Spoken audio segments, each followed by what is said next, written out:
할렐루야. 아멘. 오늘 이렇게 좋은 날, 주님의 거룩한 날, 주의 전에 오신 여러분들을 주의 이름으로 환영하고 축복합니다. 아멘. 자, 옆에 계신 교우들과 인사합시다. 반갑습니다.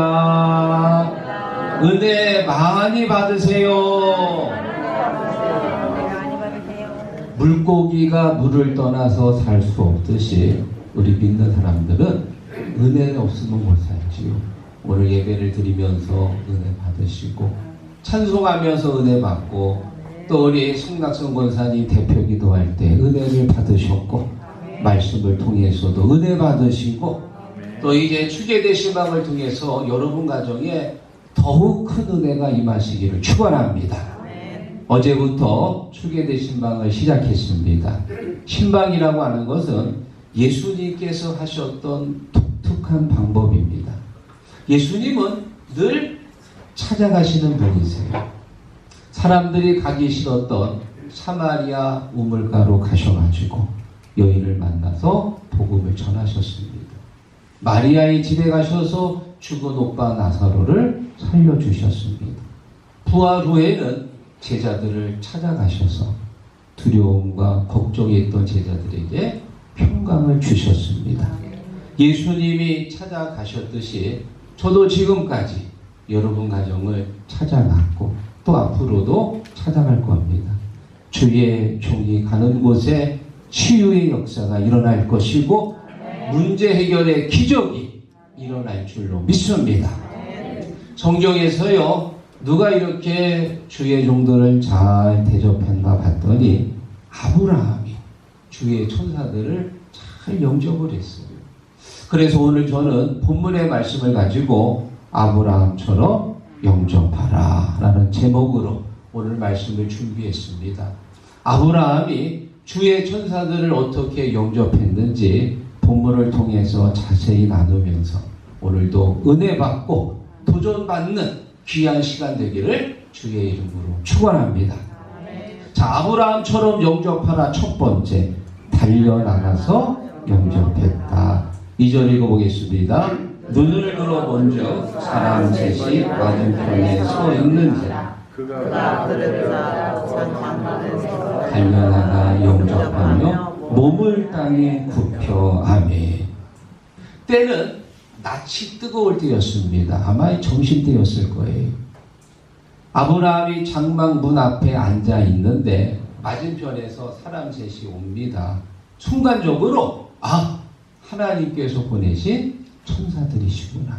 느낌이 온 거예요. 마음의 느낌이 오자 마치 숯불이 튀어나가듯이 달려나가서 주의 천사들을 정성껏 맞이했다. 우리나라 말에 장모님이 사위가 좋으면 신발을 거꾸로 신고 나간다는 말이 있습니다. 사위가 오는 것이 너무 반가워서요, 신발을 신을 경황도 없이 달려나간다는 거예요. 저도 인천에서 목회할 때, 또 당진에서 목회할 때, 한 달에 한 번 정도 또 우리 어머님도 찾아뵙고, 처갓집, 또 우리 장모님도 찾아뵙는데, 저 삼청에서 목회할 때는 거리가 멀어서 매월 오지는 못했고, 3개월에 한 번, 또 명절날, 이렇게 분기별로 찾아갑니다. 그때 장모님이 멀리서 오니까는요, 글쎄 마당에 나와가지고 저를 맞이하시더라고요. 또 헤어질 때도 떠나가는데 마치 무슨 이산가족 상봉하듯이 멀리 가니까 서로 또 포옹을 하면서, 요즘도 포옹을 하고 있는데 혹시 여러분들 사위 만날 때 포옹하시는 장모님 계신가요? 그렇게 우리 관계가 좀 이렇게 뜨겁습니다. 제가 인사하고 포옹할 때 가끔 어디를 보느냐, 장모님 발을 봐. 혹시 신발을 거꾸로 신지 않았나. 그런데 지금까지 한 번도 신발을 거꾸로 신고 나온 적은 없으시더라고. 그래서 감사해요. 신발 거꾸로 신고 나오면 그때부터 걱정돼요. 이 치매기가 있는 거거든요. 여러분들, 제가 여러분 가정을 신방할 때요, 너무 목사님이 좋다고 신발을 거꾸로 신고 나오지 않는다. 믿습니까? 아무리 좋아도 신발은 똑바로 신고 나오세요. 우리가 어떤 손님이 내 집에 올 때 TV 보고 있다가 그분을 맞이하는 거하고 준비하고 기다리는 마음으로 손님을 맞이하는 거하고는 다른 개념입니다. 정성이 다른 거예요. 준비하는 마음이 다른 거예요.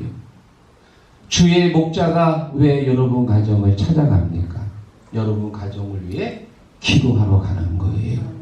성부, 성자, 성령의 이름으로 여러분 가정의 문제를 위해 기도해 주시고 축복하러 가는 겁니다. 할 일이 없어서 심심해서 마실 가는 거 아닙니다.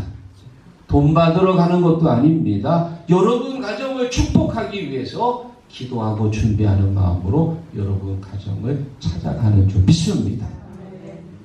어떤 분은요, 제가 전화를 걸어서요, 제가 가정을 좀 신방해도 될까요? 그러면 목사님 오지 마세요. 왜 그러세요? 집이 지저분해서 안 돼요. 집이 지저분해. 그거 좀 치우면 되지 뭐. 제가 환경부 검사원입니까? 내가 그 집 가가지고 이 집이 깨끗한지 더러운지 내가 그거 뭐 검사하러 가는 사람이에요? 저는 여러분 가정을 찾아가서 축복하러 가는 사람입니다. 그 가정에 예수의 깃발을 꽂으러 가는 거예요. 악한 마귀 사탄 장난하지 않도록 주여 이 가정을 지켜주시옵소서. 축복하러 가는 거예요. 어떤 가정은 제가 신방해도 될까요? 그랬더니 목사님 오지 마세요. 우리 집 좁아가지고 앉을 자리도 없어요. 제가 무슨 국토부 직원입니까? 내가 그 집에 가서 뭐 측량하러 가는 건가요? 넓은지 좁은지 뭐 내가 측량합니까? 앉을 자리가 없으면 서서 기도하면 되지 뭐 서서. 꼭 뭐 앉아서 기도하라는 법 있나요? 주의 종이 여러분 가정을 찾아간다고 할 때 목사님 어서 오세요. 기도하는 마음으로 기다리겠습니다. 주님 찾아오셨네 모시어 드리세 주여 내가 믿으니 오소서 믿습니까? 주의 종이 여러분 가정을 찾아간다고 할 때요 거절하지 마십시오. 복을 찾는 겁니다. 목사님 어서 오세요. 기쁜 마음으로 준비하겠습니다. 지금 이 아브라함이 주의 천사들이 그 앞을 지나갈 때요 쏜살같이 달려가서 제 집에 들어오십시오. 그냥 가지 마시고 조금 쉬었다 가세요. 거의 뭐 강제적으로 주의 천사들을 자기 가족으로 모신 거예요. 그게 바로 축복의 시작이었다. 믿습니까? 예수님께서 마태복음 10장 41절에 이렇게 말씀하십니다. 선지자의 이름으로 선지자를 영접하는 자는 선지자의 상을 받을 것이요 의인의 이름으로 의인을 영접하는 자는 의인의 상을 받을 것이요. 내 집에 오는 목사님을 하나님이 보낸 선지자로 믿고 영접하면 목사님이 받는 그 상을 자기도 받는 거예요. 그런데 목사님을 그냥 택배 기사님 정도로 생각하고 그런 마음으로 목사님을 영접하면 기사가 주는 물건을 받는 그 기쁨 하나 딸랑 받는 것이고 목사님을 무슨 돈 받으러 오는 빚쟁이 정도로 생각하며 신방하는 내내 마음이 불편할 겁니다. 아무런 은혜도 받지 못합니다. 축복의 가치는요 내가 목사님을 어떤 분으로 영접하느냐 거기에 따라서 축복의 가치가 달라지는 거예요. 사랑하는 성도 여러분, 제가 여러분 가정을 신방할 때 하나님께서 보낸 선지자라고 믿으시고 영접을 하면 제가 받는 그 상급을 여러분들도 똑같이 받는 줄로 믿습니다. 자, 아브라함처럼 영접하나 두 번째, 음식을 풍성하게 대접했다. 7절 같이 읽어보겠습니다. 아브라함이 또 가축대 있는 곳으로 달려가서 기름지고 좋은 송아지를 잡아 하나님에게 주지 그가 급히 요리한지라. 아멘. 자, 우리가 이 음식을 대접할 때요 제가 목회하면서 보니까는요 이 음식은 우리가 목사님을 영접하는 데 있어서 정말 중요한 활력소가 됩니다. 여러분, 우리나라 사람들은 음식 먹을 때 다 얼굴이 환해져. 왜? 음식을 보면 마음의 문이 열리거든. 그러면 얼굴도 다 기쁨으로 변합니다. 저는 지금까지 음식 먹을 때 인상 쓰면서 먹는 사람을 본 적이 없어. 먹으면 먹을수록 은혜가 돼. 특히 그 음식의 양하고요, 앉아있는 그 시간하고 비례하더라고. 음식이 많으면 많을수록 앉아있는 시간도 점점 길어지더라고. 특히 우리나라 사람은 이 위장이 좀 특별해요. 밥 들어가는 데가 있고, 국 들어가는 데가 있고, 과일 들어가는 데로 따도 있고, 심지어 떡 들어가는 데도 있더라고. 그냥 나오는 대로 다 들어가. 나오는 대로 못 먹을 것 같은데, 배가 불러서 못 먹을 것 같은데 맛있는 떡이 나오면 그거 하나 더 먹게 되더라고. 그 나중에 보면은요, 다 먹었어. 못 먹을 것 같았는데 다 먹었어. 다 먹었어. 자, 지금 아브라함이 자기 앞을 지나가는 천사들에게 처음에 뭐라고 얘기했냐? 제가 발 씻을 물을 가져올 테니 잠시 들어와서 좀 쉬다 가세요. 처음에는 그렇게 얘기했습니다. 그리고 5절에 보니까는 떡을 조금 가져올 테니 떡을 좀 드시고 가세요. 그래서 6절에 가보면 하인들에게 명령합니다. 자, 떡을 좀 준비해라. 그런데 7절에 가서요, 글쎄 또 뭐라고 얘기하느냐? 송아지를 잡아가지고 소고기 안심 스테이크를 준비한 거예요. 떡이 뭐가 된 거예요? 소고기 안심 스테이크로 변해버렸어. 처음에는 그냥 떡만 조금 드시라고 그랬는데 나중에는요, 아주 안심 스테이크로 변해버렸네. 여러분, 왜 이렇게 아브라함이 과하게 대접합니까? 마음이지요. 주의 천사가 내 앞을 지나갔는데 다시 언제 만날지 안 만날지 기약도 못해. 한 번 오셨을 때 정성을 다해서 준비한 거예요. 믿습니까? 이 송아지를 잡았다고 하는 것에는 바로 이 아브라함의 정성과 마음이 담겨 있습니다. 여러분, 우리가 생각하기에 이게 너무 과한 게 아닌가라고 생각할지 모르지만 아브라함이 갖고 있는 소유물 중에서 송아지 한 마리는 극히 작은 일부에 지나지 않습니다. 절대 과한 게 아니에요. 아브라함은 지금 주의 종을 정성껏 대접하고 싶은 그 마음이 담겨 있는 거예요. 지금은 그때하고는 많이 상황이 다릅니다. 20년 전만 해도요, 목사님이 내 가정에 오시면 내가 정성을 다해 음식을 대접하는 게 그게 하나의 예의였는데 지금은 너무 잘 먹어서 탈이야. 너무 잘 먹어. 그래, 요즘 목사님들은요, 조금 덜 드셔야 돼. 그래, 여러분들이 저를 생각하시면은요, 제가 신방을 갔을 때 저를 좀 굶겨주세요. 너무 많이 먹으면 안 돼.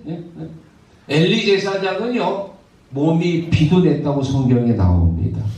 흔들 의자에 앉아 있다가 비보를 듣고 넘어져서 목이 부러져 죽었다. 성경에서는 아주 게으른 종으로 표현하고 있습니다. 하나님께서 뚱뚱한 종을 싫어하실 것 같아. 자기 몸 관리를 잘해야 되거든요. 몸이 부흥하면 안 돼요. 목사님은 교회가 부흥해야지. 그래서요, 제가 여러분 가정을 찾아갈 때요, 과일, 떡, 과자 준비하지 마십시오. 대신 따뜻한 물 한 잔을 준비해 주십시오. 제가 그 물을 마시고 기도할 때에 하늘의 문이 열리고 은혜의 단비가 내려질 줄로 믿습니다.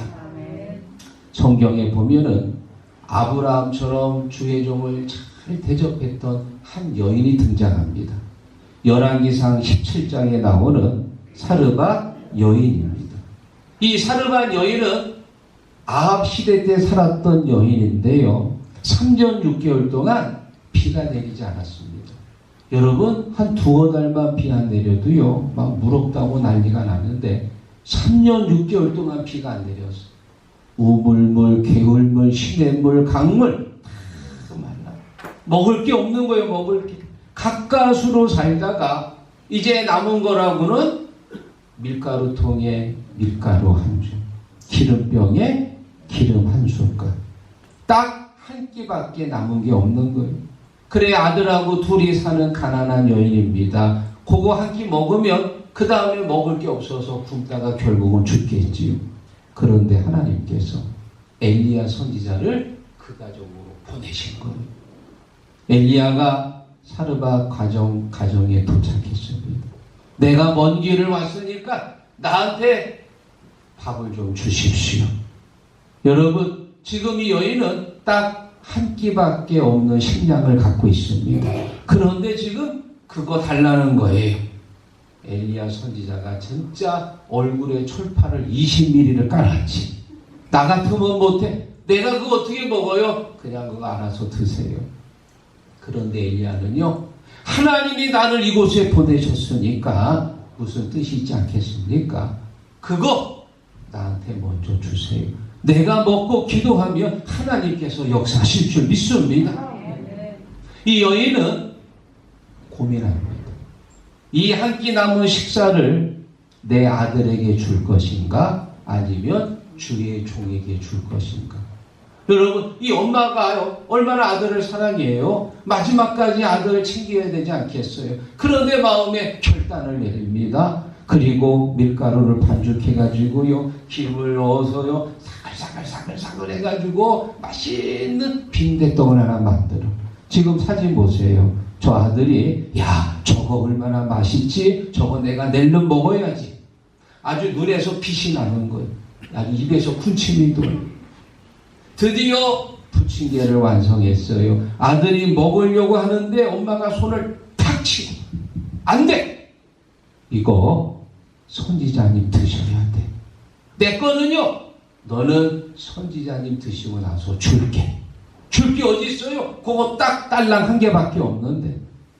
그런데 하나님께서요, 왜 엘리야를 이곳으로 보냈냐? 이 가정을 축복하시기 위해 먼저 시험하신 거예요. 시험. 주의 종을 먼저 대접할 수 있는 믿음이 없는지 시험하려고 보내신 거예요. 그 한 끼 남은 식량을 먹고 엘리야가 기도할 때 밀가루통에 밀가루가 솟아나요. 기름병에 기름병이 술술술술술 흘러나오고, 비가 다시 내리기까지 이 밀가루통에 또 기름병에 기름이 다하지 아니하였더라. 할렐루야. 오늘 주의 전에 오신 여러분들 다 이 기름병하고 밀가루통 한 개씩 다 들고 가시기를 축원합니다. 아무한테나 이런 기적이 일어나는 게 아닙니다. 밀가루통을 삭삭삭삭삭삭 긁는 소리가 들려야 푹푹푹푹 솟아나는 역사가 일어나고, 기름병에 기름병을 톡톡톡톡 터는 소리가 들려야 술술술술 나는 역사가 일어나는 거예요. 믿습니까? 저는 술도 안 마시는데 오늘 설교가 술술술술 나오네. 술술. 사랑하는 성도 여러분, 오늘 이 아브라함처럼 사르밧 여인처럼요, 정성껏 영접할 때 주님이 여러분의 정성을 보시고 반드시 복의 복을 주시는 줄 믿습니다. 그래서 마지막에 하나님께서 이 아브라함을 어떻게 축복하셨냐? 사라에게 아들이 있을 것이다. 10절 읽어봅니다. 그가 이르시되 내는 임한데 내가 반드시 내게로 돌아오리니 내 아내 사라에게 아들이 있으리라 하시니 사라가 그뒤 장막문에서 들었더라. 아멘. 지금 이 아브라함에게 가장 필요한 게 뭡니까? 바로 후사입니다. 후사. 지금 나이가요 99살이에요. 자식이 없어요. 정확히 말하면 있습니다. 86살 때 하갈을 통해서 이스마엘을 얻었습니다. 그런데 이스마엘은 하나님이 약속하신 약속의 자녀가 아니고 자기의 육신적으로 생각해서 낳은 육신의 자녀였습니다. 하나님이 이스마엘을 인정하지 않았습니다. 그래서 자식이 없는 거예요. 99세까지 75살의 부름을 받아서 99세니까 24년을 기다렸는데 아직 약속의 자녀가 없어.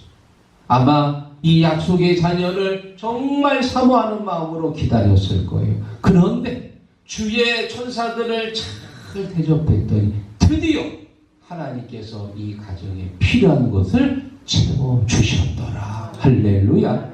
그거 바라고 영접한 건가요? 그거 바라고 소고기 안심 스테이크 대접한 건가요? 아닙니다. 그런 의도로 대접한 건 아닙니다. 정성을 다해 섬겼더니 하나님께서 그 가정에 필요한 것들을 도우신 거예요. 믿습니까? 그래서 여러분, 은혜 중에서 제일 좋은 은혜가 뭐예요? 때를 따라 돕는 은혜. 어떤 좋은 부부가 있는데요. 아들 하나 낳고 또 아들 하나 낳고 어린 두 아들을 키우는데 두 부부가 너무 금술이 좋아서 아들 하나가 더 생겼어. 그래가지고요, 임신 테스트기로 보니까 생긴 거예요. 남편한테 여보, 나 아들 또 하나 임신했다? 하고 테스트기를 딱 보여주니까 남편 얼굴이 어떻게 됐을까? 완전 일그러졌어. 일그러졌어. 왜? 지금 어린애 둘 키우는 것도 힘든데 또 하나 생겼다니까 또 엄청난 무거운 짐을 하나 더 진 거예요. 만약에 자식이 없는 가정에 자식이 생기면 그땐 경사지. 그런데 지금 둘이나 있는데 또 생겼어. 더 힘들어지는 거예요. 하나님께서 은혜를 주셔도 어떤 은혜를 주셔야 돼요? 때를 따라 돕는 은혜를 주셔야 돼요. 그래서 히브리서 4장 16절에 말합니다. 그러므로 우리는 긍휼하심을 받고 때를 따라 돕는 은혜를 얻기 위하여 은혜의 보좌 앞에 담대히 나아갈 것이니라. 아멘. 하나님께서 아브라함에게 많은 복을 주실 때 축복의 종류는 많습니다. 물질의 복도 있고 건강의 복도 있고 또 많은 땅을 주시는 땅의 복도 있지만 지금 아브라함에게 가장 필요한 게 뭐냐? 후사입니다. 후사. 하나님이 그건하시고 때를 따라 도우셨다. 할렐루야. 사랑하는 희복 성도 여러분, 우리가 이번 주게 되신 방을 통해서요, 여러분 가정에 때를 따라 돕는 은혜가 있기를 축원합니다. 부모가 자식에게 10억을 주잖아요. 그러면 자녀들이 아이고 감사합니다. 못 받을 거 받은 것처럼 그냥 꾹뻑 절을 하고 받을까요? 아닙니다. 그거 당연히 내 거 아니야? 그거 나한테 줄 거 아니에요? 당연한 거라고 생각하고 받아요. 누구는 10억 주고 누구는 10억 5천 주잖아요. 왜 나는 덜 줬냐고 또 서로 싸운다니까. 똑같이 줘야 돼요. 내가 자녀에게 직접 주는 건 축복이 아닙니다. 내가 하나님을 온전히 섬기면 하나님께서 자녀들을 축복하시는 게 그게 진짜 축복이에요. 믿습니까? 이번 주게 되신 방 통해서요, 하나님의 축복이 임하실 텐데 때를 따라 임하시는 축복이 있기를 주의 이름으로 축원합니다.